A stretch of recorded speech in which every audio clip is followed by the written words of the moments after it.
কেমন আছো স্টুডেন্টরা? তোমাদের জন্য আবার নিয়ে চলে এসেছি লেকচার। কিন্তু লেকচার শুরু করার আগে তোমাদের সঙ্গে কিছু কথা আছে। কি কথা আছে দেখো, আমি কি লিখেছি।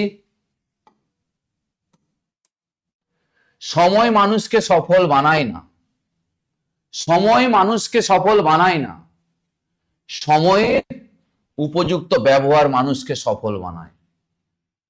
সময় কোনোদিন কোনো মানুষকে সফল বানাতে পারে না। সময়কে উপযুক্ত ব্যবহার করতে হবে তোমাকে, তবেই তুমি নিজেকে সফল বলে মনে করবে।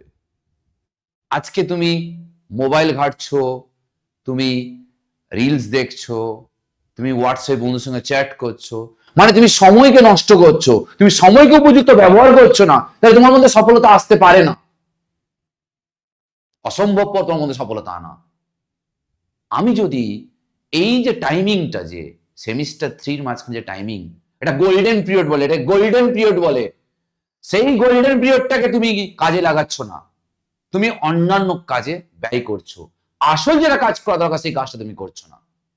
তুমি সাকসেস আনবে কি করে? সাকসেস আনা সম্ভব নয়। তুমি আজকে কি করছো? নিজের পার্স থেকে টাকা চুরি করে ভাবছো আমি বড়লোক হয়ে যাচ্ছি, কিন্তু টাকাটা চুরি করছো নিজের পার্স থেকে। এটা মাথায় রাখো, কোনদিন বড়লোক হতে পারবে না তুমি। Dedication, dedication, dedication. তোমাদের মধ্যে ডেডিকেশন অভাব, যার জন্য তোমরা সময়কে উপযুক্ত ব্যবহার করতে পারছো না।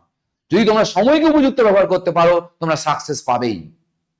তোমরা সময়কে ব্যবহার করো। এই সময় পড়াশোনার পেছনে সঠিক সময় দাও।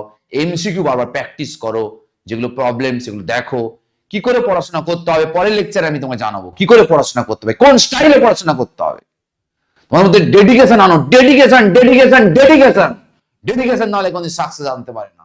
সময়, এই জন্য বলেছি আমি, সময় মানুষকে সফল বানায় না, সময়ের উপযুক্ত ব্যবহার, অর্থাৎ সময়টাকে তুমি উপযুক্ত ব্যবহার করতে হবে। এই সময়টা চলে গেলে তুমি আর ফিরে পাবে না। সেমিস্টার 3 চলে গেলে, তুমি সেমিস্টার 4 উঠে গেলে, সেমিস্টার 3 তুমি যে সময়টা নষ্ট করেছো বা সেই নাম্বারটা যে কম পেলে রিকভার করতে পারবে না। রিকভার করতে গেলে মনের মধ্যে ডেডিকেশন আনতে হবে, ডেডিকেশন আনতে হবে। ওই একই কথা বললাম, নিজের পার্স থেকে আমি টাকা চুরি করছি, করে ভাবছি যে আমি বড়লোক হয়ে যাচ্ছি। আলটিমেটলি নিজের পার্স থেকে নিজে টাকা চুরি করলে কোনদিন বড়লোক হয় না, অপরের পার্স থেকে টাকা চুরি করলে তবেই বড়লোক হয়।